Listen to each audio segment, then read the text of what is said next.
Tengan todos muy buenas tardes.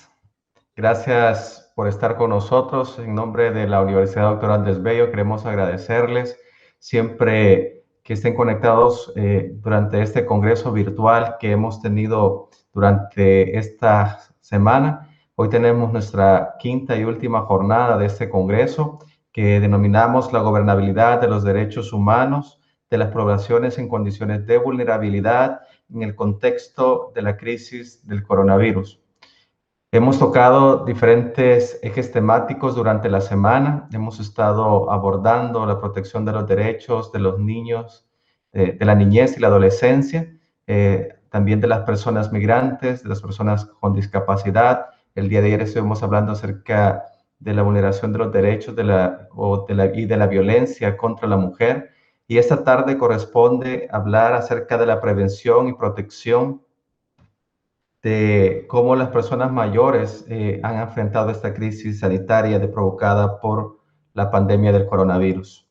Cómo esa protección realmente ha sido efecto no solamente en la salud de la población adulto mayor, sino también en la parte de la salud mental, que ha sido muy afectada también en cada uno de ellos. Y creo que este tema es muy importante, no podemos dejar de lado una población que muchas veces es vulnerada en sus derechos porque únicamente se le dice por la condición a veces en la que se encuentra qué es lo que debe de hacer, cómo lo debe de hacer, y a veces son marginadas por sus propios familiares, o a veces el mismo Estado ha tomado acciones realmente que han dañado la parte de los derechos humanos sobre la parte de las personas adultos mayores. Creo que un inicio a esta pandemia de coronavirus desde que se dio a conocer en Wuhan, en China, a finales del año pasado. Inicialmente todos ponían en el contexto que los mayores afectados realmente eran las personas adultas mayores, algo que con el tiempo y el conocimiento aún más de la enfermedad, pues ha ido variando y hemos visto que realmente afecta a todos por igual, pero aún en las condiciones que una persona adulta mayor suele tener por sus condiciones de salud, por sus agravantes, en condiciones de patologías que ya de por sí puede existir en una persona adulta mayor y que lo vuelve con un mayor riesgo a padecer la enfermedad. También están esa vulneración de derechos de los cuales esta tarde se va a hablar, más allá solamente de la protección de la salud de estas personas. Esta tarde queremos agradecer en nombre de las autoridades de la universidad, del consejo directivo, de la rectoría y de todos los que conformamos la comunidad educativa de la universidad, a cada una de las instituciones con las cuales hemos trabajado durante esta semana. Y en la organización que ha venido realizándose desde la escuela de posgrado a través de la coordinación de la maestría en atención a la violencia en la familia por la maestra Blanca Estela de Chávez, que iniciaron este trabajo conjunto desde el mes de julio y que hoy lo estamos viendo realmente y hemos tenido la oportunidad de tener estos espacios académicos desarrollados por expertos tanto nacionales como internacionales. Quiero agradecer pues de esta manera a Ormusa por su participación y acompañamiento en este proyecto, a Fundasil, a Save the Children, a la Red de Prevención de la Violencia en la Escuela, la Familia y la Comunidad, y también a Atsoges. Queremos reconocer que este trabajo interinstitucional ha permitido llevar realmente este espacio académico y ha permitido también llevar esta información a otras personas. Una de las ventajas de nuestra universidad es que contamos con 4 sedes regionales en diferentes puntos de nuestro país y esto ha permitido que a través de las redes sociales, a través de cada una de las páginas en donde estamos ubicados en San Miguel, Sonsonate, Chalatenango y San Salvador, nos ha permitido el poder alcanzar un mayor número de personas, poder conectar a mayor número de personas y que también personas en el interior de nuestro país también puedan tener esta información. Información que muchas veces solamente se deja en las capitales de los países. Nosotros podemos ahora alcanzar también a las personas en el interior de nuestro país y hemos podido llevar esta información también a otros países de Latinoamérica. Así que agradecemos enormemente este esfuerzo. Gracias porque sabemos que no ha sido fácil, pero con el apoyo que hemos dado cada una de las instituciones, lo hemos llevado a cabo y esperamos seguir realizando estos trabajos en conjunto para poder salir adelante como nación. Quiero esta tarde agradecerle de una manera especial a las ponentes que estarán disertando sobre esta temática, a la maestra María Cristina Palacios Valencia, quien estará hablando acerca de la pandemia e incertidumbre en lugar de los adultos mayores. También la maestra Alba Lucía Marín Renfijo, quien hablará acerca del abuelazgo, el acompañamiento vital en tiempos de pandemia 2020, ambas desde Colombia, a quienes agradecemos y damos un fuerte abrazo virtual desde nuestro país. También a la licenciada Gladys Margarita Méndez González, quien hablará acerca de la protección de los derechos humanos de las personas adultas mayores en El Salvador. Gracias también, licenciada Gladys, por hacer ese aporte desde nuestro país con esta temática. Esta tarde moderará este espacio la maestra Blanca Estela de Chávez.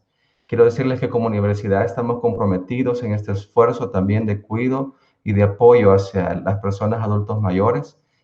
Nuestra institución, a través de la Facultad de Enfermería, también pertenece a la red latinoamericana de adultos mayores, Red de SAN, a donde trabajan en conjunto con otras facultades de enfermería e instituciones que velan por el cuidado realmente del adulto mayor. Así que es importante para nosotros también que se lleve a cabo esta información desde este espacio académico. Así que muchas gracias. Gracias por haberse conectado durante todos estos 5 días. Esperamos que este tiempo sea de provecho para todos. Feliz tarde y muchas gracias a todos. Adelante, maestra de Chávez. Gracias, doctor. Buenas tardes. Será un placer para mí poder moderar este espacio acompañada de María Cristina, Alba Lucía y de la maestra Gladys de acá, de nuestro país, El Salvador, que vamos a estar llevando a cabo reflexiones sobre este importante tema. Como preámbulo sobre el eje temático de este día, comentar que la problemática del adulto mayor en El Salvador no es una problemática exclusiva y que haya sido provocada por el COVID-19. A nivel de contexto nacional, podemos decir que las personas adultas mayores han venido enfrentando a través de la historia una serie de condiciones que los ponen en una mayor situación de vulnerabilidad social. Por un lado, en el tema de la salud, no todas las personas en nuestro país cuentan ni están adscritos al régimen de la seguridad social que les permita en un momento dado optar para consultas médicas y atención médica hospitalaria dentro de lo que es la red del Seguro Social, siendo parte de su escenario para poder asistir a las consultas el Ministerio de Salud Pública, que sabemos que si bien ha venido haciendo un esfuerzo enorme, también ha enfrentado una situación de dificultades para poder llevar una atención de calidad y en este caso a las personas mayores de edad. Es importante mencionar también en el tema de las pensiones a nivel de El Salvador que muchos adultos mayores en este momento reciben pensiones ínfimas, aquellos que tuvieron la oportunidad de poder estar cotizando al Seguro Social. En este momento tenemos algunas pensiones que oscilan entre 90 y 125 dólares, que es lo que la persona recibe después de haber generado toda su fuerza de trabajo en este país, y eso también en un momento dado los convierte en una situación que no permite que pueda tener una calidad de vida para la adecuada satisfacción de sus necesidades básicas. Esta situación de que no todas las personas mayores en El Salvador cuenten con la oportunidad de tramitar una pensión, en algún momento dado por algunos gobiernos de turno se generaron algunos programas como la Red Solidaria, por ejemplo, que tuvo un mapeo en algunas lugares del país catalogados como extrema pobreza, y hubo algún beneficio que también ha podido llevar algún alivio económico a algunas personas que no tuvieron la oportunidad de cotizar para el Seguro Social, y también reciben pensiones que oscilan entre 100, en un rango de 100 y 200 dólares. También hay que contextualizar la fragilidad de las personas mayores en el tema de la violencia en su familia. Como hemos venido comentando a lo largo de esta semana, debería suponerse que la familia es el espacio más seguro para la mujer, para la niñez y adolescencia, y en este caso para las personas mayores. Sin embargo, de acuerdo a la experiencia, podemos decir que las personas mayores enfrentan una serie de violencias. Entre estas, la violencia física, muchas veces de parte de sus cuidadores, ¿verdad? Enfrentan también violencia patrimonial, en el sentido de que las personas mayores muchas veces son despojadas de sus viviendas, de sus bienes inmuebles, algunas veces con engaños de familiares, algunas veces se obtiene la firma de manera fraudulenta, y muchas veces estas personas al final terminan quedando en lo que fue su vivienda como propietario confinado en una habitación donde no se reúnen las condiciones mínimas para poderse desarrollar adecuadamente. Entonces, la persona adulta mayor también enfrenta violencia física, violencia económica, violencia patrimonial. Es bastante común que muchas veces en los tribunales de familia se tengan solicitudes para tutoría de estas personas mayores, en el sentido de que se observa una disputa entre sus familiares, entre quién quiere ejercer la tutoría para el manejo, ya sea de la pensión que recibe la persona mayor o la administración de los bienes. Esto lo convierte principalmente en una persona frágil cuando ya su capacidad de discernir, su capacidad de movilidad ya presenta algunas dificultades. En ese sentido, podemos nosotros decir que se vuelven personas sumamente frágiles, y hay un componente nuevo sobre el cual creo que la maestra María Cristina también nos va a comentar, es cómo las personas mayores en estas sociedades actuales también se les está recargando el cuidado, ¿verdad?, de nietos, por ejemplo, dentro de lo que son sus hogares, y tienen una responsabilidad mucho más ya en aquella etapa donde debió considerarse que ya era para procurar los cuidados para sí mismo. Es un poquito en este contexto que nos van a acompañar este día. Empezamos con la maestra María Cristina. María Cristina Palacio Valencia, es para mí un honor que ella comparta con nosotros. Ella es socióloga con estudios de maestría en ciencias políticas, docente, investigadora jubilada del Departamento de Estudios de Familia y profesora distinguida en la Universidad de Caldas, Colombia. Cuenta con una trayectoria investigativa y de publicación en el campo de familia, género y violencia. Docente del curso internacional sobre prevención de la violencia en la Escuela de la Familia y la Comunidad en la Universidad de Lund, Suecia. El curso sobre masculinidades en El Salvador y Bolivia. Consultora en el tema de violencia familiar en Perú. Participante en la elaboración de lineamientos de política pública para las juventudes en Manizales en el año 2007. También participó en los lineamientos de política pública para la familia en Medellín en el año 2009, en Cali 2006 y Manizales 2015 en Colombia. Es así como doy paso, ¿verdad?, a María Cristina para que pueda compartir con nosotros. Adelante, María Cristina, te cedo la palabra para que puedan activar ahí su micrófono, y bienvenida a este Congreso Internacional. Primero que todo, un abrazo desde Colombia y específicamente desde Manizales, eje cafetero. Quiero dar un agradecimiento inmenso a la Universidad Andrés Bello por propiciar este escenario de encuentro académico en este tiempo de distancia física. Una invitación que también se nutre de la conexión con la red de prevención de violencia en la familia y en la escuela, como Blanquita lo decía ahora, para la familia y la escuela. Y también quiero agradecer muy especialmente a Blanquita, porque fue precisamente ella quien armó esta red de contacto, de conexión en Colombia, y en este caso con Alba Lucía y conmigo, precisamente para que pudiéramos participar de este evento y tejer estas redes conversacionales en este tiempo que no es nada fácil. Globalmente es un tiempo que es muy paradójico, es muy incierto en términos de no solamente la pandemia, sino de este confinamiento espacial, de esta distancia social, porque es una distancia social que no solamente nos invita a tener no encuentro físico, sino también a posibilitar este encuentro virtual a través de la tecnología.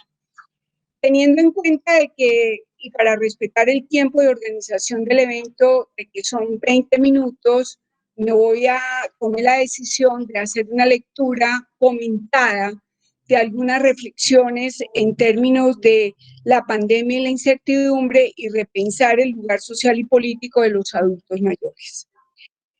¿Desde dónde voy a provocar esta conversación y reflexión? Esta conversación y reflexión tiene un primer punto de referencia y es quién habla.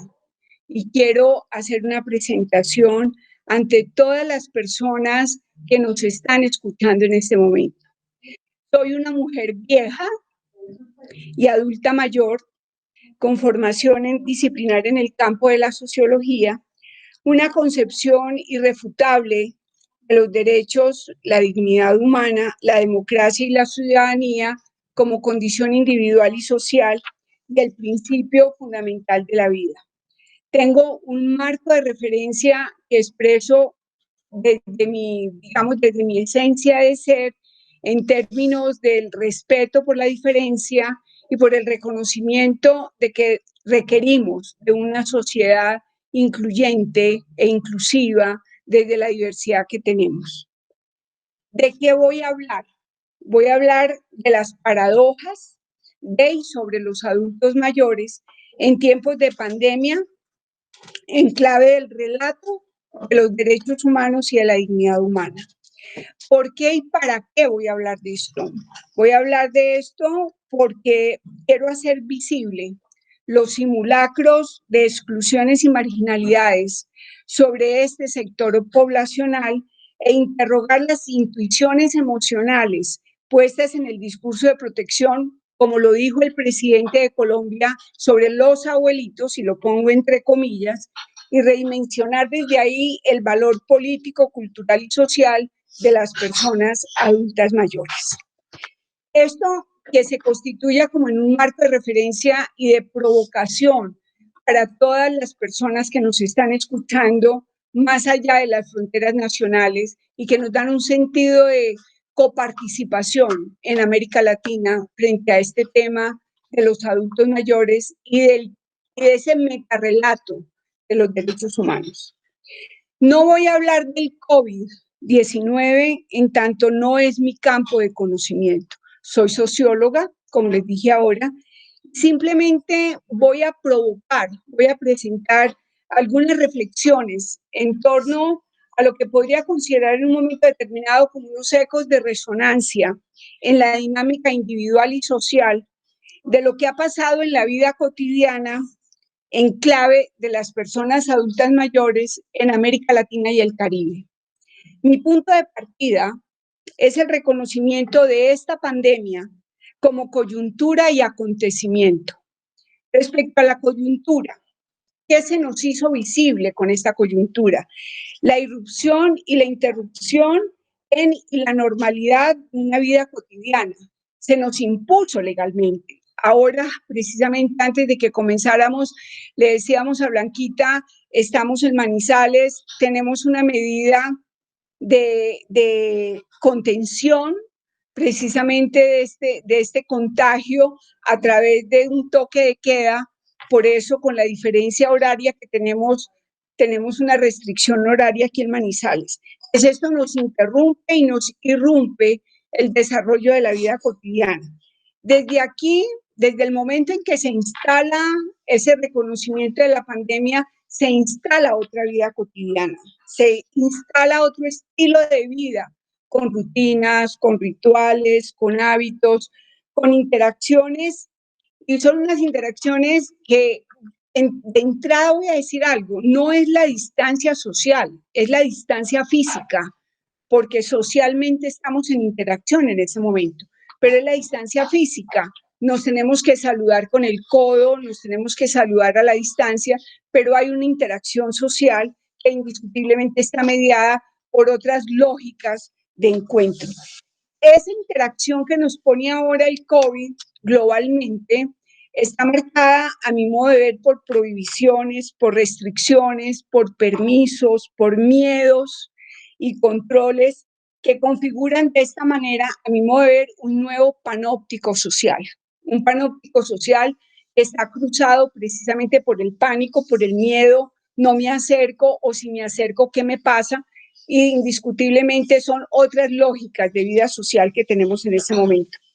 En cuanto al acontecimiento, y aquí quiero citar a un filósofo esloveno, Slavoj Žižek, que plantea que el acontecimiento es algo inesperado, algo que no lo teníamos programado, pero que indiscutiblemente frente a la pandemia nos pone precisamente a vivir en el presente lo que quizás desde las proyecciones cinematográficas lo veíamos como desastres futuristas. Aquí quiero citar a Harari, que es un historiador israelita, en 3 textos de él traducidos al español, que se llama, seguramente muchas de las personas que me están escuchando lo saben, Homo sapiens, que es de animales a dioses, que fue el 2014, Homo Deus, que es breve historia del mañana, en el 2016, y 21 lecciones para el siglo XXI, que salió en el 2018. En esos 3 textos, él explora y argumenta el proceso de los seres humanos en términos del tiempo pasado, presente y futuro. La construcción de la vida social la pone en una paradoja existencial que gira entre el desarrollo de su conocimiento, los avances tecnológicos como el que estamos viviendo ahora, el control sobre la naturaleza y los relatos sobre la democracia, los derechos y la ciudadanía respecto a la desigualdad social y económica, la capacidad destructiva y los dispositivos de miedo e inseguridad. En otros términos, ¿qué podíamos decir? Harari pone el mundo social, pone la vida humana en este tiempo, antes de la pandemia, porque recuerden, esto fue antes del 2000, en el 2018, donde él dice que definitivamente nos tenemos que poner en la lógica de mirar cuáles son los juegos económicos y sociales en los que nos enfrentamos, pero también el sentido y el significado de construir una vida distinta, de la responsabilidad que tenemos frente a lo que está ocurriendo actualmente y el compromiso como seres humanos que tenemos frente a las próximas generaciones. A este panorama que nos plantea Harari en este último texto en el 2018, resulta que en diciembre del 2019 llega el COVID-19, llegó el coronavirus, ese minúsculo organismo quizás pensado, creado intencionalmente desde las teorías conspirativas. Esto marca, digamos, una tendencia muy fuerte, pero también hay otra tendencia que pone que el coronavirus llegó derivado del proceso orgánico y biológico de la naturaleza. O sea, tenemos 2 posturas frente a lo que ha sido el COVID. Sin embargo, esta llegada del COVID en diciembre en Wuhan, China, nos hizo visible que la vulnerabilidad que tenemos todos los seres humanos, frente al contagio, frente al riesgo de muerte, sin ninguna clase de distinción. Aquí no podemos decir que porque sea de tal color, porque tenga tal condición económica, porque tenga tal condición social, se va a salvar o se va a proteger. Aquí todos los seres humanos tenemos precisamente ese riesgo. No obstante, con su irrupción, además del riesgo masivo del contagio y de la escalada de fallecimientos, se hace más evidente la agudización de las brechas de desigualdad y la expansión de las dificultades de sostenibilidad de la sobrevivencia. Los organismos multilaterales ya tienen la proyección del incremento en estas brechas de desigualdad, con una tendencia no solamente al crecimiento de la pobreza, la miseria y la pauperización de los grupos sociales históricamente vulnerables, como se indica especialmente en los datos en Guatemala, en Honduras y en Nicaragua, donde cerca del 50% de la población adulta mayor vive en situaciones de indigencia y pobreza, según el informe del BID que salió en el 2018. Este paisaje presenta y confronta y ponen en entredicho ese imaginario del endiosamiento humano, de la validación que teníamos precisamente del éxito y del progreso del estado de bienestar, del modelo neoliberal y del tiempo de las libertades individuales. Es decir, hay unos relatos que circulan globalmente sobre el éxito del modelo neoliberal y precisamente el estado de bienestar. ¿Qué nos pone este COVID-19? Este COVID-19, curiosamente, nos puso a hablar globalmente de lo mismo. Todo el mundo hablamos del COVID, hablamos de la pandemia en nuestras conversaciones personales, familiares. En este congreso virtual, precisamente estamos hablando del COVID. Pero es un código comunicacional y conversacional global, completamente global, pero hablamos distinto. En este congreso, desde que empezó el martes, se han abordado temas distintos, enfoques distintos, pero anudados a esa, podríamos llamar ese paraguas que nos está cobijando globalmente, que es precisamente la pandemia. Y aquí quiero poner mi primera precisión respecto a las personas adultas mayores. Y lo voy a leer despacito. Las personas mayores no somos vulnerables por la condición de nuestra edad, sino que nos encontramos en situación de vulnerabilidad derivado de la lentitud de nuestro tiempo vital. Argumento que lo voy a analizar desde lo siguiente. Desde la realidad demográfica, según Naciones Unidas, en el año 2019 se registran en América Latina y el Caribe 84.9 millones de personas mayores de 60 años, lo que representa el 13% de la población regional, con una proyección al 2050 del 25% del total poblacional, correspondiente a 190 millones de personas viejas en esta zona del mundo. Lo anterior, ¿qué implica? El aumento de proporción de la población adulta mayor, somos mayores demográficamente, y también algo que quiero resaltar, y es en términos de lo que significa la prolongación de la vejez. Y la prolongación de la vejez en términos individuales, familiares, sociales y estatales. ¿Esto en qué se traduce? En proyecciones frente a las condiciones y calidad de vida, lineamientos de política pública, horizontes de bienestar y garantías de disfrute a sus derechos como premisas del desarrollo para este segmento poblacional que cada vez va en crecimiento. El panorama de envejecimiento y el aumento de este grupo poblacional ponen sobre la mesa la realidad actual en tiempos de pandemia. El marco de referencia que orienta esta reflexión se encuentra en la premisa fundamental de los derechos humanos y del derecho internacional humanitario, porque incluye precisamente la responsabilidad del Estado, los cuales son fundamentalmente metarrelatos que estamos asistiendo en este tiempo del Estado social de derecho. Este enfoque integrado de prevención, curación, rehabilitación física y psicológica hacia las personas viejas ya está instalado institucionalmente. Y lo encontramos en la publicación de la CEPAL del 2020, que la hizo a comienzos de este año, y en el documento de observación general número 14, también de la CEPAL. El aumento de las personas viejas y el incremento del índice de envejecimiento poblacional se cruza en la gran mayoría de los países de América Latina y el Caribe con la existencia de un precario sistema, lo que Blanquita estaba diciendo ahora en su introducción, de un precario sistema de seguridad social y sobre todo con el anclaje de una cultura de desigualdad, exclusión y marginalidad económica, social y emocional. Lo anterior se refiere, por una parte y de manera puntual, al acceso a los servicios de salud, a la dignificación del trabajo y a la disponibilidad de una pensión y vivienda. En otros términos, son esas condiciones que presenta las realidades de la población adulta mayor. Aquí, precisamente, quiero retomar esa precisión que hacía anteriormente con relación a la vulnerabilidad de las personas adultas mayores. Y quiero hacer una precisión, invitar y provocar esta reflexión. La vulnerabilidad no está por la edad. sea, la vulnerabilidad no está por la condición de la edad.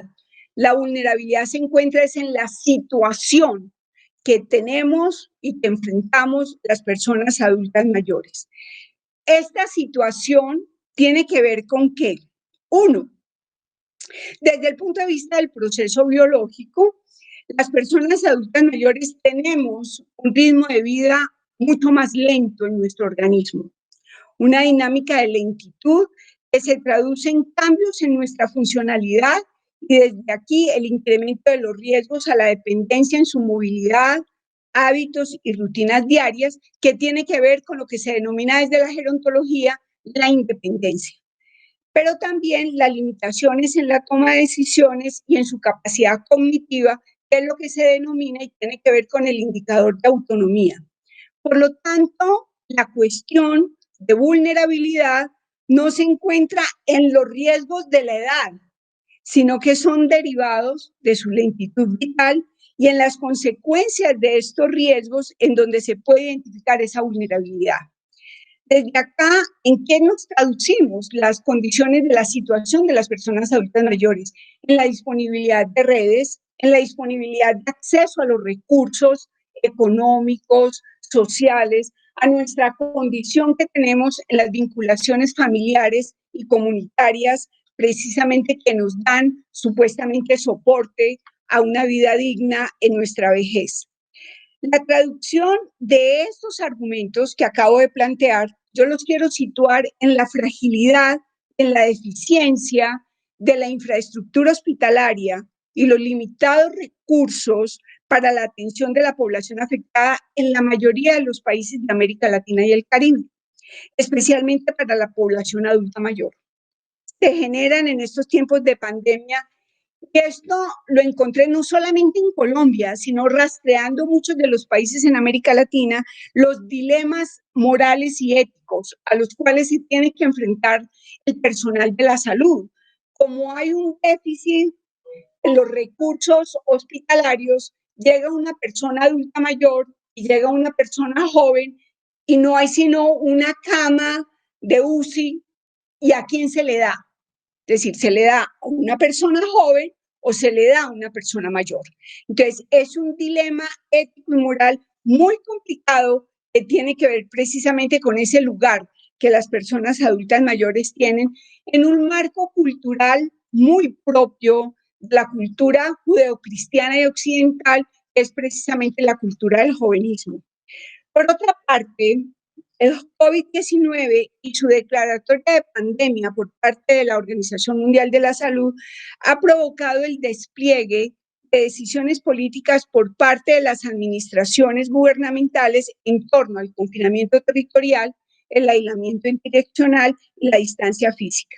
Aquí quiero poner una segunda precisión referida a otra visibilidad de la situación de las personas adultas mayores, y es precisamente, por un lado, las personas adultas mayores que son receptoras de atención, de cuidado y de soporte, pero por el otro lado, las personas adultas mayores que brindan atención, soporte y cuidado. O sea, por un lado, quienes reciben y por otro lado, quienes dan de las personas adultas mayores. ¿Qué encontramos cuando las personas... 3 minutos. Ay, listo. 3 minutos, María Cristina, más Gracias. o menos. Entonces yo voy a sintetizar esto un poco. Yo quiero señalar esos dos lugares, porque una cuestión es cuando las personas adultas mayores son receptoras de cuidado, o sea, frente a una fragilidad, que no tienen acceso a pensión, que no tienen acceso a salud, y también cuando tienen que brindar.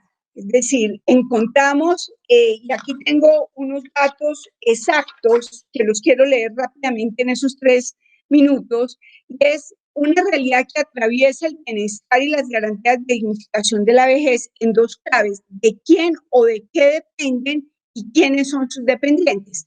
Según la CEPAL y la OIT, en América Latina y el Caribe, la participación de las personas mayores de 60 años en el mercado de trabajo es del 12.7%. en el acceso a los recursos de sobrevivencia a través de la pensión es negado para el 31% de la población adulta mayor en América Latina y el Caribe. Y los arreglos residenciales para el cuidado, encontramos que en América Latina el 80% de las instituciones geriátricas son privadas, con lo que implica el costo, y solamente el 20% son instituciones de carácter público. Entonces, esto indiscutiblemente también da unas condiciones. Hay situaciones que yo viví y que he vivido aquí en algunas de las investigaciones, que lo quiero poner. Por ejemplo, expresiones como esta: tengo que trabajar, prefiero que me mate el COVID a que me mate el hambre. Eso lo dijo un hombre de 80 años. Tengo a mi cargo 3 nietos y no tengo trabajo. Tengo que salir a rebuscarme, aunque sea pidiendo limosna. Una mujer de 75 años. Tengo una pensión mínima con la que vivimos 5 personas porque mis hijos se quedaron sin trabajo. Un hombre de 75 años. Esta es una realidad que tenemos que poner aquí y que nos interroga precisamente frente a la situación de los derechos humanos, de la dignificación, porque tenemos que pensar, y aquí quiero terminar con esto, es que la vejez es un proceso que socialmente se construye, no solamente desde la trayectoria de vida, sino desde el lugar de inclusión o de exclusión que desde la sociedad y el Estado tenemos las personas adultas. Que esta coyuntura, que este acontecimiento de la pandemia, del COVID-19, nos mueva un poco a la reflexión, a la decisión, no solamente global, sino de los estados nacionales, de los seres humanos en particular y fundamentalmente en nuestros contextos familiares y personales. Muchísimas gracias. Muchísimas gracias, María Cristina. Realmente ha sido una participación excelente.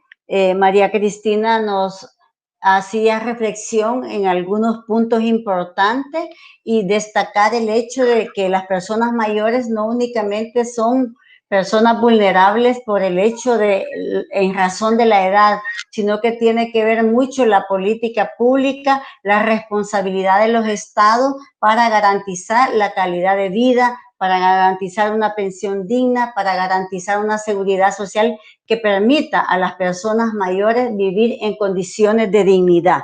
Ella hacía referencia a la brecha de la desigualdad, principalmente América Latina enfrenta esta situación donde hay una desigualdad, donde hay una pobreza extrema. Incluso ella nos mencionaba y nos comentaba cómo las personas mayores, y nos ejemplificaba, tienen que salir al trabajo informal para poder llevar el sustento diario a sus familias. O sea que llegando inclusive a los 70, 80 años todavía se tienen responsabilidades económicas en la familia. Esos son puntos importantes para el tema de la política pública. Y María Cristina nos decía, los estados deben a nivel de Latinoamérica pensar cuáles son esas políticas que realmente apunten a un verdadero bienestar social que dignifique a la persona y en este caso que nos ocupa a las personas mayores.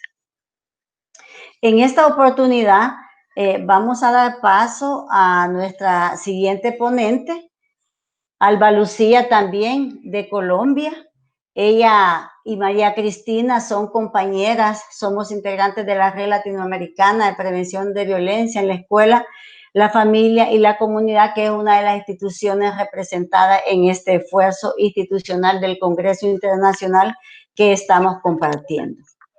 Alba Lucía Marín Rengifo, ella es una académica comprometida, líder en procesos transformadores y de programas sociales, académicos e investigativos relacionados en las nuevas dinámicas sociales que integran la investigación e intervención.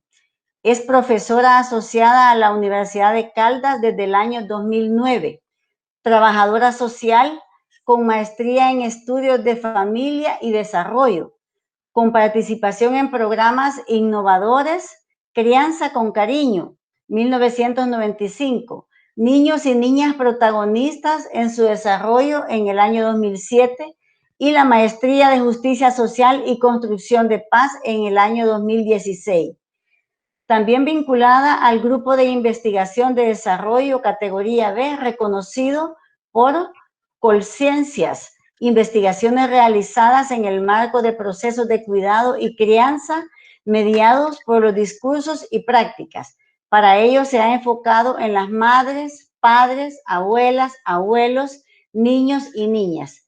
Estas investigaciones realizadas por la colega Alba Lucía han sido posibles con el establecimiento de alianzas y convenios con entidades y profesionales de diversas disciplinas. Es un gusto, Alba Lucía, tenerte en este espacio y cedo la palabra para que nos compartas tan importante tema. Bienvenida.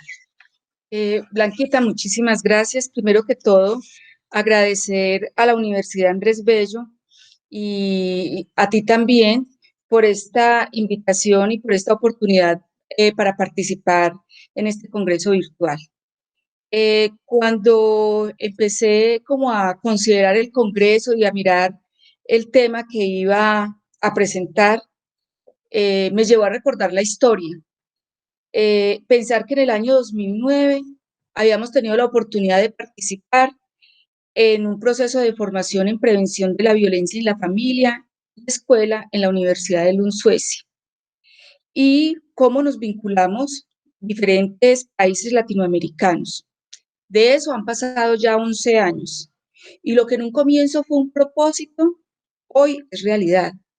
Nos hemos vuelto a encontrar varias veces para compartir experiencias, para compartir los desarrollos investigativos.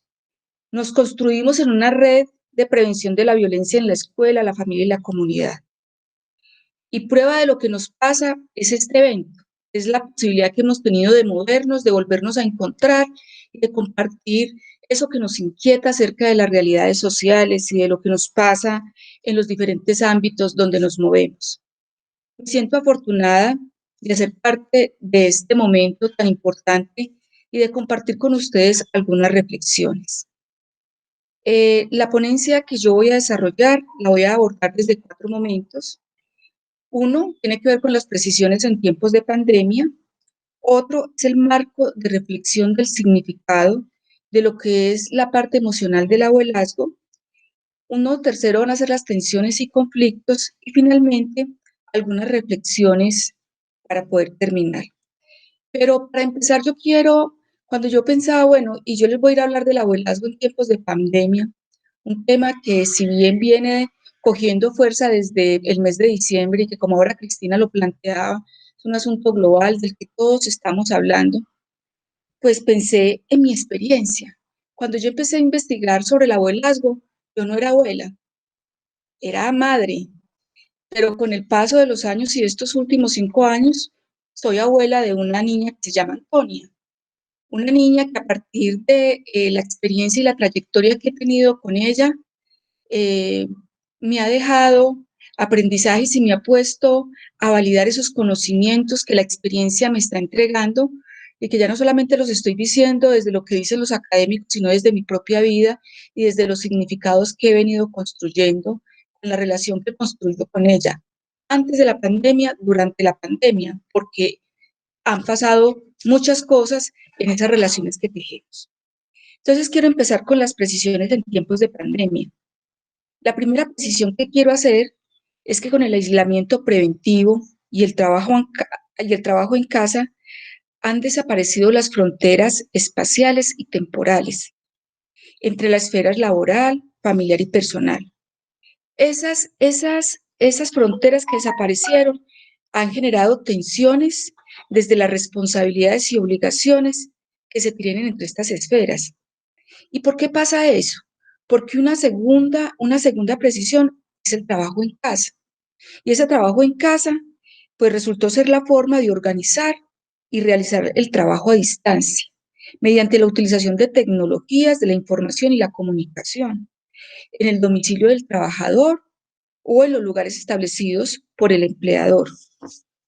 Es una manera de invasión y fusión en el espacio privado, que implica una resonancia en las dinámicas relacionales e interaccionales de la vida familiar. ¿Eso qué quiere decir? Que la vida nos cambió. No es lo mismo cuando yo salía todos los días a ir a mi lugar de trabajo, ahora que tengo mi puesto de trabajo en mi casa. Y la tercera precisión que quiero hacer es el lugar del abuelo y la abuela. Ustedes lo han dicho en estas dos ponencias, o en la ponencia que presentó Cristina, y lo que hacía, los comentarios que hacía Blanca, y es que en algunos grupos familiares los abuelos y abuelas son los cuidadores de sus nietos y nietas. Y por efecto de la pandemia y confinamiento al que nos vimos obligados, se presentan dos situaciones. Por un lado, los abuelos y abuelas que venían siendo cuidadoras dejan de serlos. ¿Por qué? Porque entonces ese lugar que tenían es asumido por los padres que ya trabajan en la casa, por padre y madre que trabajan en la casa y que están enfrentando esta fusión de tiempos, asumiendo desde el trabajo, el cuidado, la crianza y la participación en los asuntos escolares. La construcción de las relaciones entonces trae implicaciones emocionales y una sobrecarga en las actividades para esos padres y madres en la casa y para los mismos niños. Y la segunda precisión o la segunda situación de la que quiero hacer alusión es la distancia física que implica que implica para los abuelos y abuelas un extrañamiento, donde los abuelos y abuelas antes tenían una participación directa en la alimentación, en el juego, en el apoyo escolar. Ahora en tiempos de pandemia nos queda la cámara del computador, nos quedan las redes sociales y el WhatsApp. Ese es el medio que hoy tenemos para poder estar en interacción con nuestros nietas y nietas. En este marco, y a partir de estas tres precisiones, pues quiero situar el significado emocional del abuelazgo. En el paisaje familiar aparece con fuerza cultural y emocional la figura del abuelo o la abuelidad, detonando otras maneras de significar las expresiones emocionales y afectivas respecto a la emergencia de otras realidades. O sea, ya no es el contacto directo, esta relación que tenemos permanente, lo que yo llamo el cara a cara que yo puedo construir con el otro, sino que es a partir de la virtualidad. Nosotros los primeros 2 meses, yo no sé si ustedes lo vivieron, en los primeros 2 meses nosotros nos tuvimos que someter a un confinamiento total. No pudimos salir de las casas durante 2 meses. Era prohibido siquiera salir a la casa, solamente podíamos salir una vez a mercar y teníamos un tiempo límite. Entonces dejamos de estar en contacto con el otro y esencialmente con esas rutinas que teníamos con los nietos y las nietas y con los hijos y las hijas. Un panorama donde se encuentra diversidad de configuraciones familiares a partir de la estructura parental y la presencia de nuevas formas de sociabilidad intra e intergeneracional. Ahora nos relacionamos distinto. Cuando yo me encuentro con mi nieta no sabe, nos da mucha emoción vernos. Y en medio de esa emoción nos queremos abrazar. Y al principio, entonces ella sacaba su piecito y me saludaba con el piecito porque pensaba y porque sentíamos que así lo teníamos que hacer. Esa era la forma de poder establecer ese contacto.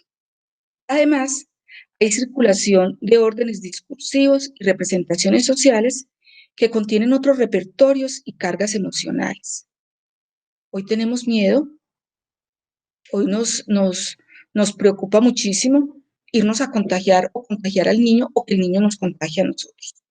Porque aquí se ha puesto mucho el foco en las personas mayores, los cuales ponen en tensión las trayectorias y los proyectos de vida. Y es en este marco donde el abuelazgo o la abuelidad, vinculado a la maternidad y o paternidad de los hijos e hijas, comienza a circular como una realidad social, cultural, emocional y demográfica importante de comprender. Por eso es importante hacer unas precisiones conceptuales. La denominación del abuelo o abuela expresa la conexión parentofilial de un nieto o nieta mediado por el hijo o la hija, mientras que la abuelidad o el abuelazgo lo consideramos, como lo propone Giddens, un curso de acción desplegado por el abuelo o la abuela, en torno al hacer, como conciencia práctica y el relato del por qué se hace lo que se hace desde una conciencia reflexiva, con relación a la participación que tienen en los procesos de crianza y o cuidado de sus nietas y nietas. Nosotros fuimos padres y hoy yo soy la abuela, pero todo esto está mediado por, por lo que mi hija quiere frente a la crianza y el cuidado de su nieta, y el papel y el lugar de su hija y el lugar que yo voy a ocupar en ese proceso. Es en un contexto sociofamiliar donde las relaciones interpersonales parentales pues tienen unos enlaces intergeneracionales. Somos 3 generaciones, mi nieta, mi hija y yo como abuela. Y desde ahí tenemos unas conexiones frente a lo que pensamos, anhelamos, juzgamos y valoramos. Son campos de tensión, conflicto y negociación, según los guiones culturales ubicados con significaciones, sentidos, imaginarios y representaciones. Entonces, una cosa era lo que las negociaciones y las relaciones que teníamos que generaban en algunos momentos tensiones. Porque aquí nosotros siempre hemos idealizado las relaciones y resulta que no. En todas las dinámicas familiares, en todas las familias, pues, tenemos tensiones, tenemos conflictos y los resolvemos de alguna manera. Entonces, es desde ese lugar en que yo lo sitúo. La abuelidad o el abuelazgo sitúan de manera objetiva al abuelo y la abuela en la cadena cronológica, en el ordenamiento relacional de la familia y en los procesos de participación. O sea, nosotros tenemos un lugar porque es otorgado por ese hijo o hija que espera que lo acompañemos en ese proceso de cuidado o de crianza. Y son expresiones biográficas que cargan de referentes simbólicos en el curso de la vida familiar y que marcan también nuestra propia individualidad.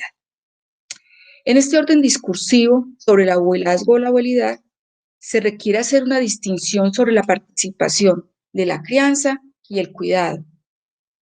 Esto fue producto de una investigación que hicimos Cristina y yo en el 2015, donde asumimos que la crianza tiene un significado y es de levantarlos, implicando una mayor obligación y responsabilidad. Por lo tanto, la carga es más pesada, demanda tiempo, control y vigilancia. De cierta manera, se asume la obligación de poner normas y también de colocar sanciones frente a la vida con el niño. Y en cuanto al cuidado, este se relaciona con una participación esporádica o periférica, es decir, ponerles atención, siendo una dirección con mayor flexibilidad sin tener la presión de la crianza. Cuidado es cuando yo voy por mi hija, por mi nieta al jardín, cuando después de las 3 o 4 de la tarde lo recibo para cuidarlo mientras que la mamá llega del trabajo, cuando voy lo llevo a donde el médico, donde cumplo unas acciones puntuales. No obstante esta distinción, los abuelos y abuelas construyen una narrativa a partir del anclaje desde su mismidad, o sea, desde su yo, que en últimas lo que nos está evidenciando es la prolongación del linaje. En el peso simbólico emocional de ser padre o madre, desde ese lugar que ocupamos un día con nuestros hijos, que aparecen como el ancla en una metáfora de una historia familiar que les produjo movimientos y desplazamientos emocionales. Señalaron una textualidad de distancia y cercanía entre la experiencia, la conciencia, el proyecto y la carga vital. Y como lo propone Jus, abro comillas, las emociones son por naturaleza situacionales. Apuntan a las formas en que el yo se ubica en esa interacción específica y en este sentido son una suerte de señal para que el yo entienda cómo y dónde está ubicado en una situación dada, en este caso los abuelos. Al adentrarnos en esta lógica emocional del abuelazgo, emerge una pregunta, y es ¿qué pasa con el lugar que tienen los abuelos y abuelas en tiempos de pandemia? Aparecen entonces unas tensiones y conflictos que clasifiqué en 3 aspectos concretos. Son desde los niños y niñas como sujetos de proceso de crianza y cuidado ante sus padres o madres, que con la fusión de los tiempos familiares, laborales y escolares, trae implicaciones en las relaciones familiares y donde los abuelos y abuelas no aparecen en escena para continuar cumpliendo con acuerdos establecidos en favor del cuidado o crianza de los niños y las niñas. Uno segundo, otra tensión que aparece es desde el padre y la madre, que con la fusión, pues se alteran los tiempos, hay una falta de fronteras entre los límites que provocan agobio y cansancio, lo cual en ocasiones trae consigo asuntos como la violencia y los conflictos que escalan en la vida cotidiana. Aquí las cifras son alarmantes, van en aumento, de violencia, de separaciones, hay muchas cosas que están pasando en la vida familiar. Y una tercera, que tiene que ver con los abuelos y abuelos, porque la distancia, la sobrecarga y la pérdida de espacio y tiempo para compartir trae implicaciones emocionales, a veces de enfado, de miedo, de tristeza. Por una razón, porque es que no tenemos la proximidad del cuerpo. Yo les decía ahora, tenemos la posibilidad de encontrarnos virtualmente, pero el contacto para nosotros, por ejemplo, aquí de nuestra región especialmente, la proximidad del cuerpo, el tocar, es muy significativo y valorado. La proximidad permite expresiones de sentimientos como el amor, el gozo, el afecto y el acompañamiento. Y quiero terminar a manera de reflexión diciendo que la prolongación del linaje emocionalmente juega un papel importante, marcando un sentido identitario y generacional. El confinamiento territorial, la distancia física y el aislamiento espacial ponen en suspenso este proceso, y la alternativa que nos queda es la virtualidad. Termino interrogando sobre cómo están construyendo los imaginarios de los niños y las niñas en torno a la presencia de sus referentes parentales, abuelos, abuelas, papá, mamá y su mundo familiar. Otra cosa importante es que lo que buscamos y lo que tenemos que lograr son poder mejorar las prácticas de convivencia, armonizar y distribuir de forma equitativa los compromisos familiares, las labores de cuidado y el trabajo doméstico, además de permitir la creación y fortalecimiento de las relaciones y los lazos afectivos, reconociendo las diversas formas y dinámicas de la organización familiar. Y por último, el acompañamiento de la abuela y la abuela permiten la construcción de espacios de confianza, conversación y escucha de diferentes puntos de vista. Esto potencia las relaciones dialógicas familiares. Además, potencia el reconocimiento del otro como ser de opinión, de derechos y de deseos. Por tal razón, este acompañamiento promueve las relaciones familiares. Muchísimas gracias. Muchísimas gracias, Alba Lucía, por tan importantes reflexiones. Alba Lucía nos comentaba cómo esta situación provocada por el COVID-19 vino a fusionar lo que son la convivencia familiar con el espacio familiar, en el sentido de que muchas personas nos encontramos trabajando desde casa. Alba Lucía nos decía que la vida nos cambió definitivamente porque tuvimos que hacer ajustes y poder adaptarnos a este cambio súbito. Interesante conocer ese concepto del abuelazgo en sentido positivo. Ella nos comentaba sobre acuerdos que en un momento dado se pueden tener para que como abuelas y abuelos podamos dar un aporte en la crianza de niños y niñas que vayan mejorando y construyendo relaciones familiares que sean importantes para el desarrollo de la niñez y adolescencia. Fue importante para nosotros conocer no únicamente la parte de cómo debemos de concebir el abuelazgo, sino que también ella nos dejaba todo un marco teórico referencial que realmente nos debe de llevar a nosotros a construir esas relaciones de apoyo, de esos acuerdos entre abuelos con sus hijos, de cómo construir ese esfuerzo de manera conjunta para el desarrollo de la niñez y de la adolescencia. También nos comentaba cómo durante esta situación de pandemia, al verse interrumpida ese contacto físico, de igual manera en El Salvador, pues nos encanta el contacto físico con las personas, y Alba Lucía nos hacía referencia a cómo en alguna medida el aspecto emocional también se ve afectado y que en ocasiones podemos tener enfado, tristeza, algunas veces se puede tener desesperanza ante esta situación que el COVID-19 ha provocado. Así que realmente para nosotros es una situación sumamente importante que Alba Lucía nos deja a nosotros en el escenario para poder tomar en cuenta estas buenas prácticas y este marco referencial que tenemos, cómo vamos a asumir para quienes somos abuelas y abuelos también, y el punto de reflexión que ella nos dejaba en relación a lo que ha provocado el COVID-19. Para el UNFA, en un estudio presentado en El Salvador, reflejaban datos en cómo en nuestro país va creciendo la población mayor y señalaban que para el año 2047 casi se iba a asemejar a la población mayor en relación a la cantidad de adolescentes que pudiesen haber en el país. El UNFA instaba al Estado salvadoreño en el sentido de que se deben de tener preparadas políticas públicas que realmente orienten a una verdadera atención de calidad, ¿verdad? Gracias, Alba Lucía.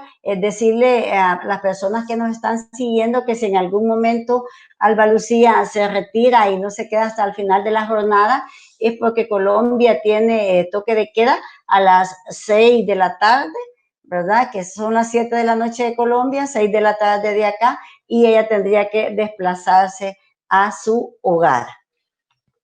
Bien, damos paso a la siguiente ponente, nuestra referente nacional, la licenciada Gladys Margarita Méndez. También agradecerle, licenciada, y darle la bienvenida, quien desde la experiencia propia de El Salvador nos va a estar comentando cuál ha sido desde la Procuraduría de Derechos Humanos la situación hacia estas poblaciones que hemos considerado vulnerables por la misma situación que ya veníamos comentando. Ella es licenciada en Ciencias Jurídicas, es abogada y notaria de la República, tiene una maestría en Protección Internacional de los Derechos Humanos de la Universidad de Alcalá, Madrid, España. La licenciada ha desarrollado cargos en la Universidad Centroamericana, Dr. José Simón Caña, como colaboradora del Departamento de Comunicaciones.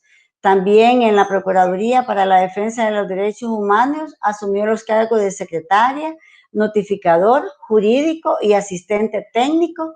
En la actualidad, desde el 2015 a la fecha, la licenciada Gladys Margarita está en la Procuraduría para la Defensa de los Derechos Humanos y actualmente ocupa el cargo de jefa del Departamento de la Persona Adulta Mayor y Derechos Humanos. ¿Quién mejor para podernos comentar y contextualizar cuál es la situación acá en el país? Adelante, licenciada, y bienvenida a este congreso.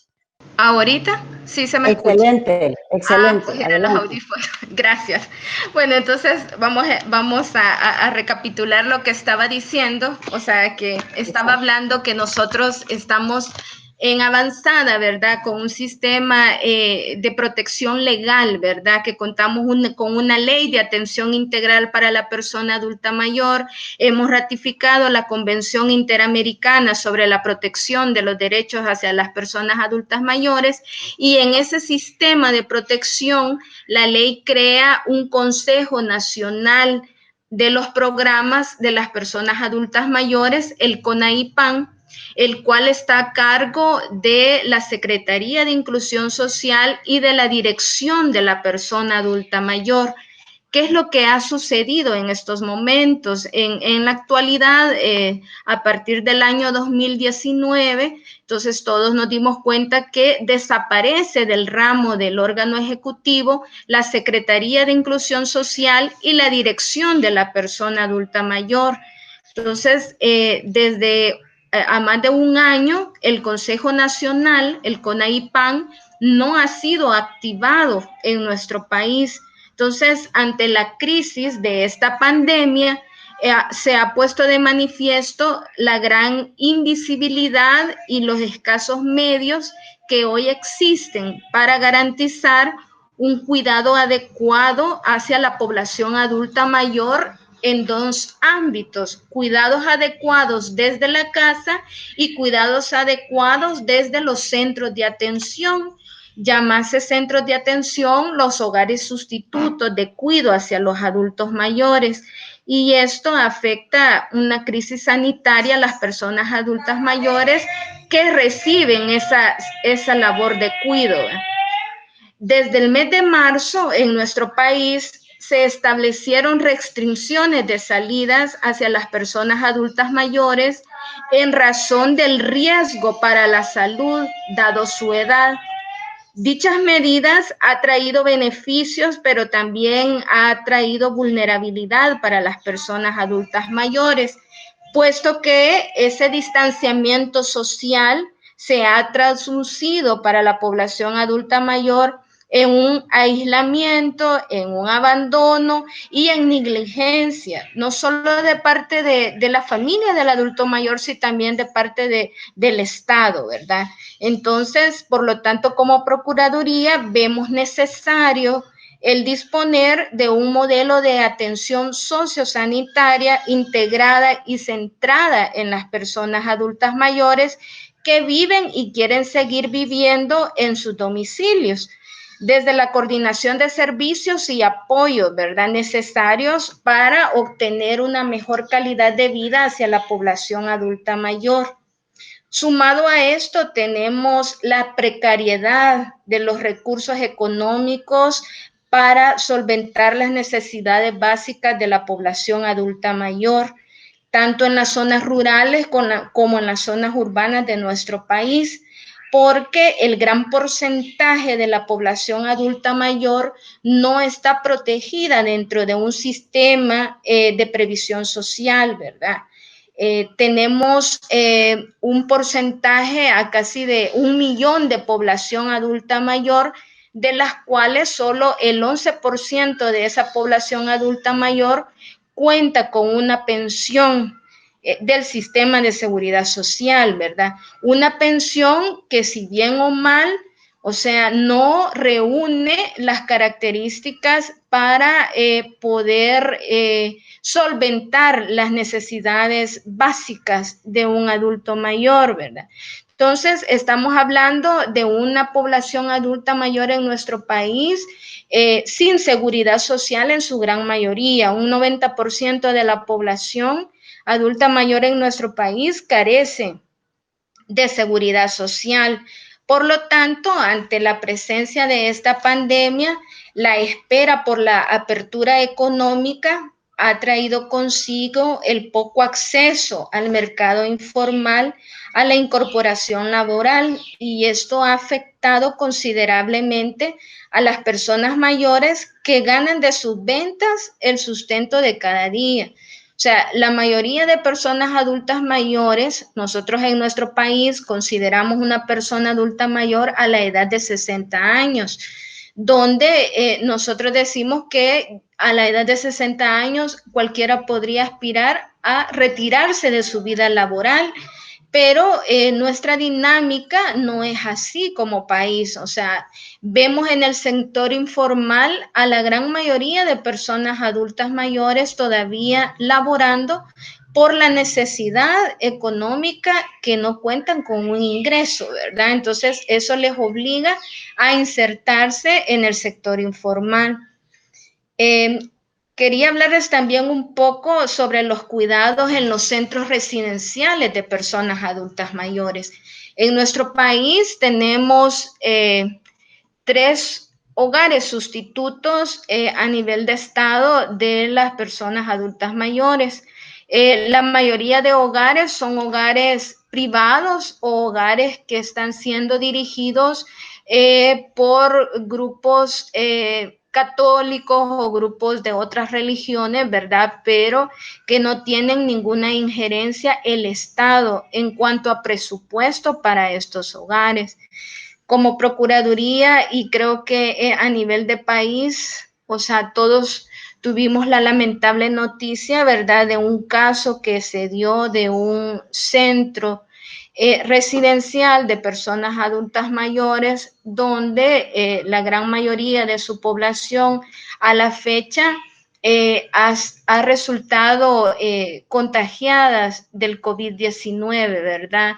Entonces, como Procuraduría se abrió un proceso de presuntas violaciones a derechos humanos en ese centro, ¿verdad? Bajo un proceso de investigación, ¿verdad?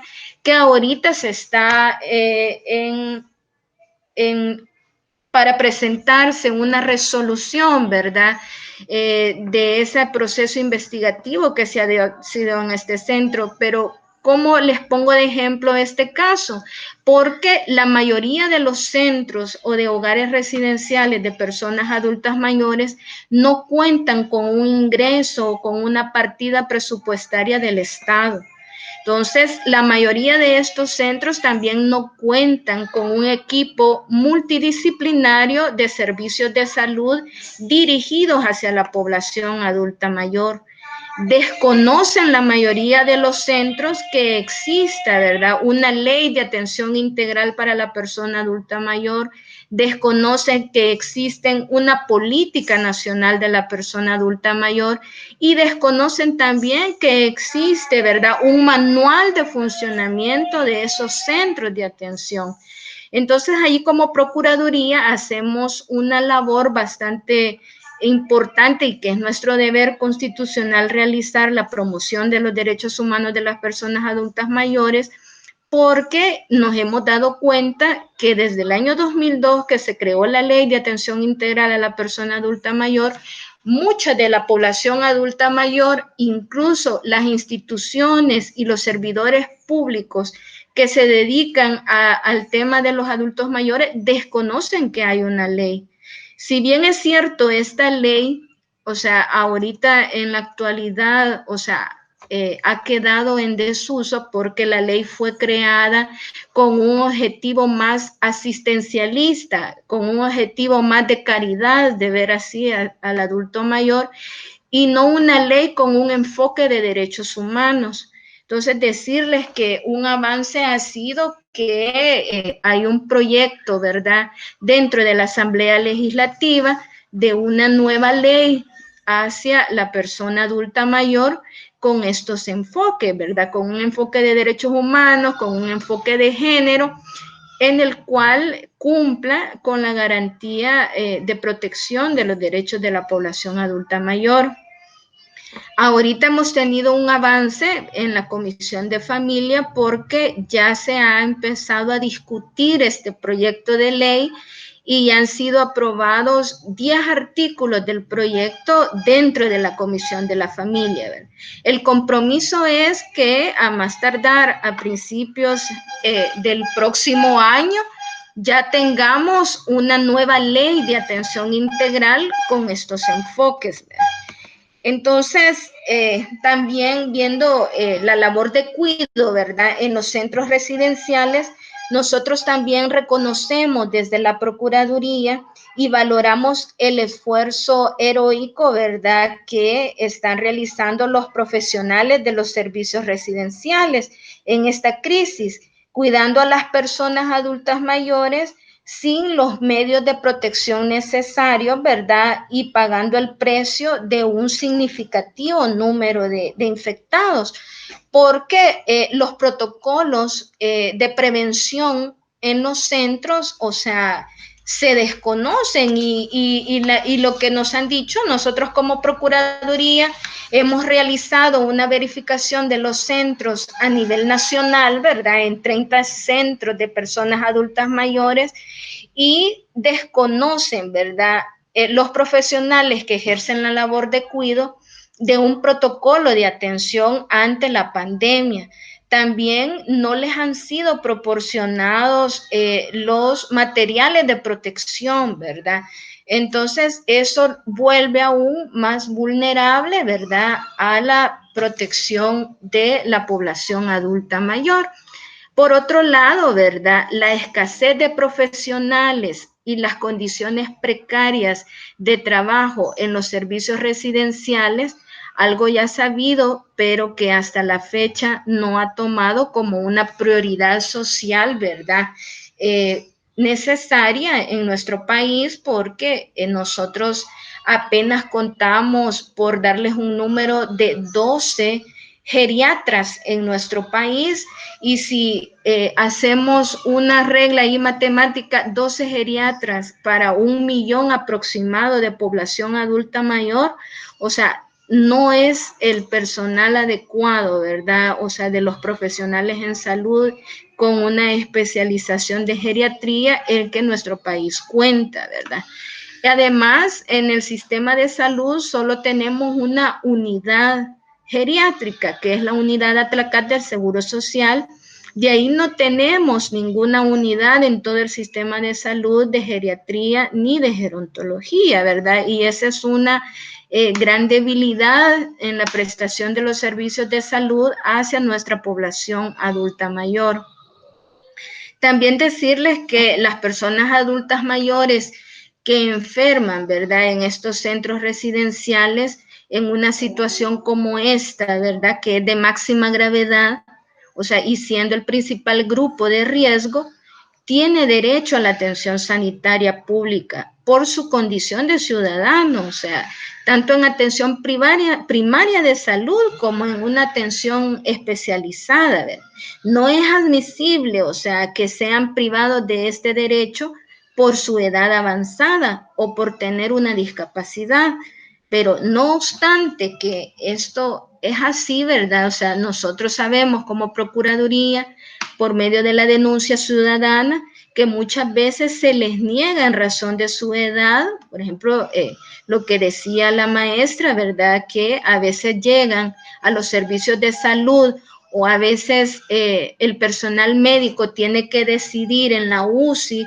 Si tenemos una persona adulta mayor y tenemos un joven y solo tenemos un cupo en la UCI, ¿a quién se le va a dar prioridad, verdad? Entonces, ahí va en juego, ¿verdad?, el sector, también la ética profesional, ¿verdad? Y muchas veces los médicos han dicho de verdad que muchos adultos mayores ya vivieron lo que tenían que vivir y se le da la prioridad a un joven, y cosa que es violatoria, ¿verdad?, a derechos humanos en todas luces.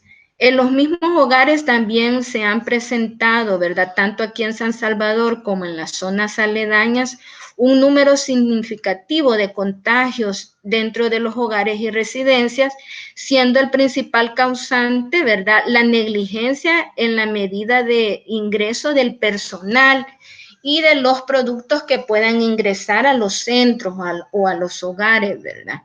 Asimismo, se puede mencionar la restricción de acceso a hogares o residencias sustitutas por personas adultas mayores en situación de calle.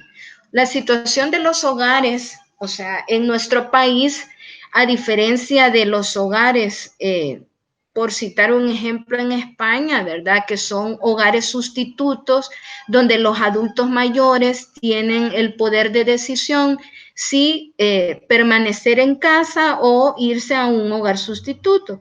En nuestro caso, en El Salvador, todas las residencias de adultos mayores están siendo dirigidas para personas adultas mayores en situación de calle, en situación de abandono y, en el peor de los casos, personas adultas mayores que han sufrido violencia intrafamiliar y que son remitidos por los juzgados de familias a dichos hogares.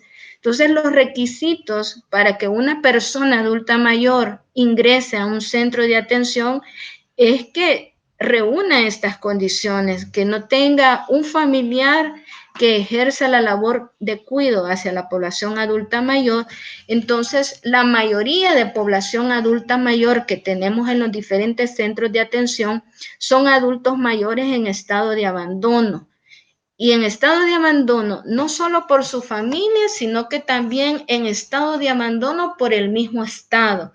Porque, o sea, muchos adultos nos han dicho en verificaciones de Procuraduría que hemos realizado que se les han ingresado a dichos centros, o sea, para que se mueran, pues, porque ahí están aislados de todos. O sea, un adulto mayor que ingresa a un centro de atención, o sea, ya no sale, pues, o sea, no tienen programas, ¿verdad?, que que puedan tener ese acercamiento incluso con otros grupos de la población, ¿verdad? Entonces, eso es una condición lamentable en la cual se encuentran nuestros adultos mayores. Asimismo, también, ¿verdad?, se refuerza ante el poco acceso que dichas residencias han tenido también a las pruebas del COVID-19, ¿verdad?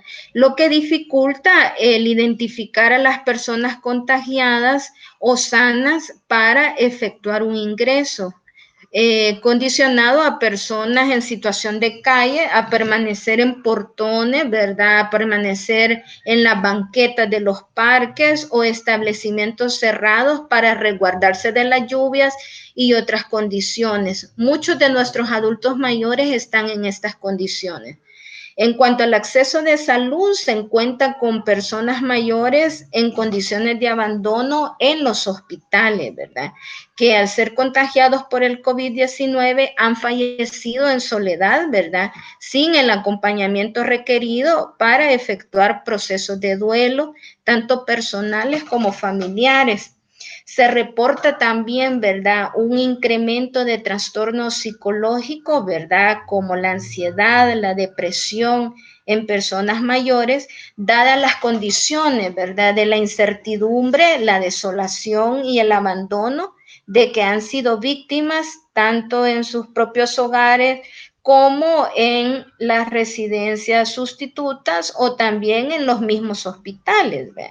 En este sentido, se observa una falta de acceso al sistema de salud en cuanto a asistencia psicológica que pueda proporcionar apoyo psicosocial a nivel nacional a nuestra población adulta mayor. Ante esta situación también se ha informado, ¿verdad?, sobre las dificultades e importancias en el uso, en el acceso y en la adaptación de la tecnología de la información y comunicación como fuente de contacto y acceso a los servicios de primera necesidad. Sabemos que en la gran mayoría de nuestra población adulta mayor carece de una educación básica, ¿verdad?, formal. Por lo tanto, les está vetado, ¿verdad?, el uso a tecnología, ¿verdad? Entonces, a veces, mucha de la información que se proporciona a nivel de Ministerio de Salud, o sea, se hace a través de estas redes sociales o a veces televisivas que nuestra población adulta mayor que se encuentra en estado de extrema pobreza no tiene ese alcance, ¿verdad? Entonces ahí también vemos la necesidad de dirigir políticas donde puedan llegar estas informes de prevención hacia los adultos mayores. También en el caso de la red pública se ha observado también, ¿verdad?, una diligencia de parte de las unidades de salud mental, ¿verdad?, para brindar números de ayuda psicosocial, así como la movilización de unidades de salud para la atención a personas mayores. Hemos visto, ¿verdad?, en los diferentes medios de comunicación noticias de unidades de salud que van casa por casa consultando, ¿verdad?, a la familia, ¿verdad?, y dando recomendaciones para la prevención de la pandemia. Y eso es de reconocer esas iniciativas, ¿verdad? También hemos tenido desde la Procuraduría de Derechos Humanos la queja, ¿verdad?, sobre la base de este programa Nuestros Mayores Derechos, que es un programa que inició, ¿verdad?, en la administración pasada, donde se entregaba la pensión básica universal, que era con un monto de $50 a toda aquella población en extrema pobreza. Entonces se ha hecho la denuncia reciente, ¿verdad?, que ya tienen 5 meses la población adulta mayor de no recibir este monto de pensión. Entonces, en esta pandemia, el no recibir también esos $50 y que también solo una vez fue entregado los $300 como bono, ¿verdad? O sea, vuelve aún más vulnerable en su situación económica a nuestra población adulta mayor. Entonces, la pandemia, ¿verdad?, nos deja grandes retos en materia de seguridad económica, en materia de seguridad alimentaria, en materia de seguridad social y salud, entre otros derechos hacia la población adulta mayor. También en esta condición de la pandemia hacia la población adulta mayor, quiero hablar los referentes a los estereotipos que se han dado en relación a la vejez, ¿verdad? Esta crisis también pone de manifiesto la existencia de numerosos y profundos estereotipos que todavía prevalecen y forman una visión distorsionada, negativa y uniforme sobre las personas mayores, las personas con discapacidad y las personas con vejez. Se repiten discursos, ¿verdad?, donde se visualizan a todas las personas mayores por igual, cuando estamos frente a un grupo con características y necesidades diferentes, ¿verdad? O sea, debemos de dirigir políticas y programas diferenciadas en la misma población adulta mayor, ¿verdad? Entonces, escuchamos también y leemos noticias en las redes sociales impregnadas también de un lenguaje paternalista, ¿verdad?, que apela a la lástima o a la obligación de devolver hacia la población adulta mayor, como que si la población adulta mayor no se tratara a nuestros mayores como sujetos de derecho y no como personas adultas mayores que dan lástima hacia la sociedad o que la sociedad se ve obligada a devolverles lo que ellos no dieron, y así lo vemos en los diferentes medios de comunicación. Entonces, para finalizar, ¿verdad? O sea, esperamos que toda esta crisis, ¿verdad?, pueda convertirse en una oportunidad de lograr una mejor atención integral hacia las personas adultas mayores y que sea una prioridad en las políticas de Estado, la garantía, la protección y la promoción de los derechos humanos hacia nuestra población adulta mayor. Entonces, bueno, doy por finalizada mi participación, ¿verdad? Entonces. Muchas gracias, licenciada. Agradecerle los aportes que usted nos ha dejado este día. La licenciada nos expresaba que en este momento han tratado de incorporar una nueva ley que realmente pueda contemplar un verdadero enfoque de derechos, decía ella, el enfoque de género, un enfoque inclusivo, que en este momento se encuentra en la Asamblea Legislativa. Esto, de hecho, debe ser como un punto de esperanza, expresaba la licenciada, ya que al menos se ha tratado de iniciar la revisión de este proyecto de ley que en un momento dado permita realmente reparar todo ese daño que a través de la historia en El Salvador se ha provocado hacia las personas mayores, en el sentido de que no se les ha visibilizado como un sector importante y prioritario dentro de la población en iguales condiciones como la población en general debe ser vista desde las políticas públicas. También la licenciada nos expresaba siempre el tema de la precariedad social, siempre los problemas de desigualdad, esa brecha de la pobreza que realmente tiene en una cantidad, ella mencionaba aproximadamente un 90% de población mayor en El Salvador que carece de los beneficios de la seguridad social, lo que implica que es mínima la cantidad de personas mayores que puedan contar con una pensión en este país, y en los últimos tiempos hemos visto agravada esta situación por la reforma de pensiones que realmente ha provocado un impacto sumamente serio para todas aquellas personas que nacieron del 63 en adelante, se han visto afectadas en el sentido de que ya no pueden retirarse de sus trabajos porque realmente están recibiendo o estarían recibiendo una pensión de $300 con un promedio de un trabajo de 30 años dentro de una institución. Esto definitivamente obliga a las personas mayores a continuar trabajando en las instituciones públicas y privadas donde se permite.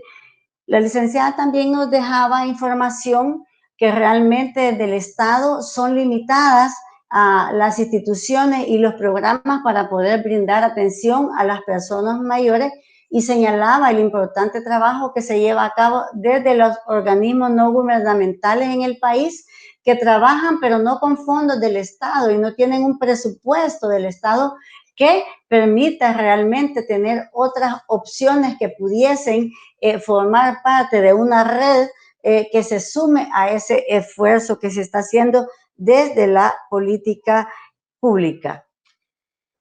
Hay falta de presupuesto, nos decía la licenciada, que sea suficiente y llamaba mucho la atención el hecho de que únicamente a nivel de país contemos con una unidad geriátrica, señalaba ella, la unidad médica Atlacat, y esto realmente es un dato sumamente alarmante. Yo creo que eso es lo importante de este punto de reflexiones en estos congresos, en el sentido de que nos deja una información y al mismo tiempo nos deja retos nuevos, ya sea a las instituciones o a las personas para hacer esas propuestas que realmente vayan orientadas a visibilizar esos derechos, en este caso de las personas mayores. Reflexionaba también un poquito sobre la complejidad que suele pasar para las personas que viven en situación de calle. Nosotros no contamos en El Salvador con una variedad de lugares donde las personas al final de la noche puedan decir que tienen una opción para ir a dormir, al menos son lugares sumamente limitados, y esto significa que la desprotección, que hay una brecha sumamente grande para poder realmente hacer que estas personas mayores tengan sus derechos garantizados de acuerdo como la ley lo está considerando. Hay escasez, planteaba también la licenciada, en las instituciones de equipos técnicos interdisciplinarios que en un momento dado puedan convertirse en un soporte para poder elaborar diagnósticos adecuados que realmente permitan un insumo para propuestas a través de las instituciones de nuestro país. Realmente para nosotros ha sido un día sumamente importante. Las tres panelistas de este día nos han dejado una información que creo que nos deja en casa realmente con un marco de referencia mucho más amplio. Hemos situado la mirada desde Colombia, por ejemplo, hemos conocido un poquito más cómo se van construyendo esas relaciones del abuelazgo hacia nuestros nietos, cómo el COVID vino a afectar directamente esta situación y cómo hemos tenido que reorganizar nuestra vida laboral y familiar. Realmente agradecerles. Yo en este momento voy a ceder el espacio a Alba Lucía y a María Cristina para que puedan ofrecer unas palabras de despedida en este congreso, ¿verdad?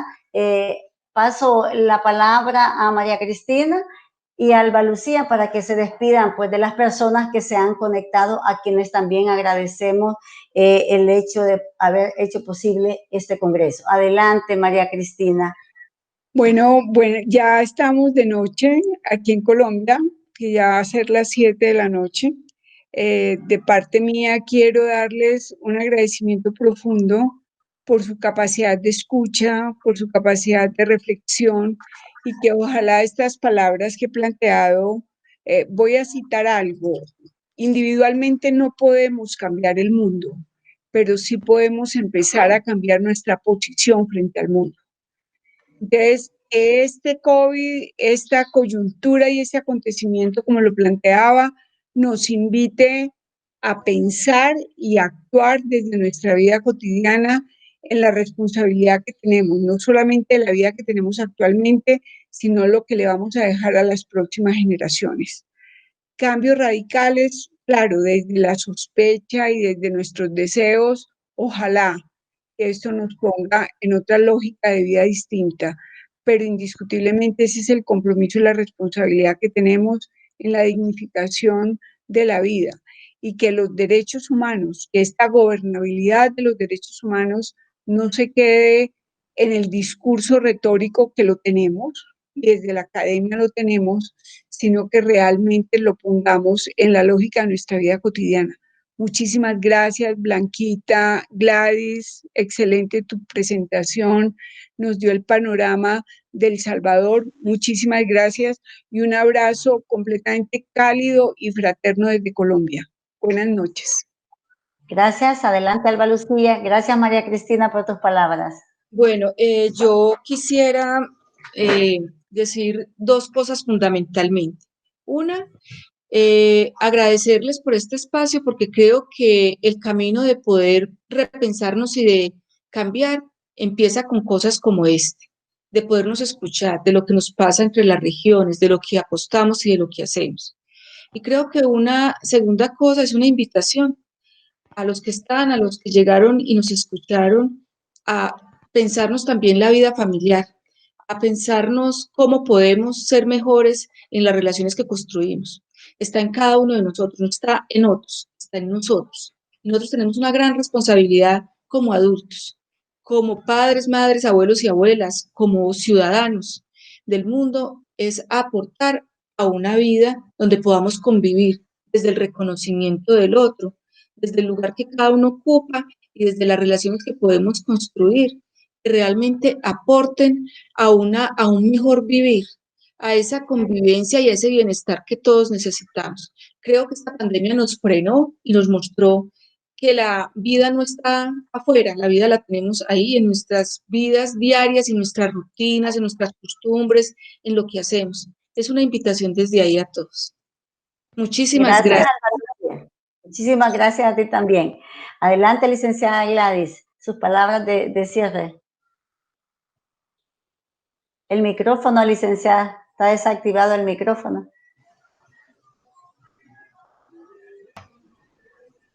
Bueno, darles las gracias, ¿verdad? Por esta participación y por esta oportunidad que nos dieron. También hacer el llamado de que no pensemos en una vejez hasta que nosotros ya llegamos a la edad de retiro. O sea, tenemos que empezar a construir nuestra vejez, o sea, desde muy temprana edad, pues, o sea, a veces eso lo vemos tan lejano, o sea, porque nos damos cuenta ya cuando estamos en una edad avanzada de cuáles son aquellas necesidades, ¿verdad? Que tenemos en nuestra adultez mayor y que muchas veces, o sea, no fuimos construyendo como sociedad para ir garantizando los derechos humanos de la población adulta mayor. Bueno, agradezco este espacio, ¿verdad?, de participación que nos dieron, ¿verdad? Ha sido un placer desde la Procuraduría de Derechos Humanos poder compartirles. Gracias. Muchas gracias, licenciada. Quiero agradecer también en este día de cierre a una persona que ha estado sumada a todo este trabajo, y me refiero a la licenciada Rosy Quintanilla de Save the Children. Ella es una persona que ha estado, desde que estábamos iniciando la planificación de este congreso, acompañándonos en logística, en contacto de personas profesionales, invitados especiales. Así que, licenciada Rosy Quintanilla, también quiero enviarle un reconocimiento desde la Universidad Dr. Andrés Bello, y este día, en nombre de la Organización de Mujeres Salvadoreñas para la Paz, en nombre de la Fundación Silencio Fundacil, en nombre de la Red Latinoamericana de Prevención para la Violencia en la Escuela, la Familia y la Comunidad, la Asociación de Profesionales de Trabajo Social del órgano judicial y Save the Children, en nombre de la Universidad Andrés Bello, junto a este equipo de instituciones, queremos darle las gracias a todas esas personas que confiaron en este proyecto del Congreso y que se conectaron a través de las distintas redes sociales de la Universidad Dr. Andrés Bello, a través de la página de Ormusa. Queremos agradecerles y decirles que es nuestro primer Congreso Internacional, pero como instituciones participantes nos quedamos comprometidas para poder seguir trabajando, como decía María Cristina. El día de ayer la licenciada Silvia Juárez de Ormuso decía, ¿qué hacer? Pues informando. Lo que estamos haciendo en este congreso es realmente poner en el escenario, poner esos puntos de análisis realmente para que cada persona, cada institución, cada familia realmente asumamos el compromiso como debe de ser, y tomar lo que decía la licenciada desde la Procuraduría de los Derechos Humanos, hacer un trabajo sumamente comprometido a favor de las personas mayores en nuestro país.